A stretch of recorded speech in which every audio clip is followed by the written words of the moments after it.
Hyderabad cyber crime police نے ایک ملزم ارون کو دلی میں ڈیٹنگ فراڈ کے سلسلے میں گرفتار کیا۔ شکایت کے مطابق متاثرہ نے گیگلو پلے بوائے سروسز نامی ڈیٹنگ ایپ کے ذریعے کچھ لڑکیوں سے بات کی اور جعلسازوں کی ہدایت کے مطابق بڑی رقم مختلف بینک اکاؤنٹس میں منتقل کی۔ 2020 سے اس نے جملہ 1,53,38,527 روپے کی رقم منتقل کی۔ مختلف بینک کھاتوں میں ملزمین کی طرف سے یہ رقم جمع کی گئی۔ ملزم ارون نے اپنے دوستوں موہت، دیپک، منجیت، نیتو سولنکی اور دیگر کے ساتھ مل کر دلی میں ایک کال سینٹر قائم کیا، جہاں اس نے کچھ لڑکیوں کو بھرتی کیا اور گیگولو سروس پلے بوائے ڈیٹنگ ایپ کے ذریعے ان سے کالیں وصول کی، ان سے بات چیت کی اور لالچ دے کر رقم منتقل کی۔ ان کی میٹھی باتیں ملزم ارون نے جرم میں اپنے 2 بینک اکاؤنٹس کا استعمال کیا اور متاثرہ کو 50 لاکھ روپے کی رقم منتقل کرنے پر راضی کروا لیا۔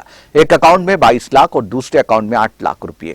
اے سی پی کے وی ایم پرساد کی نگرانی میں سری کے پرساد راؤ انسپکٹر نے دیگر عملے کے ساتھ اس کیس کا پتہ لگایا۔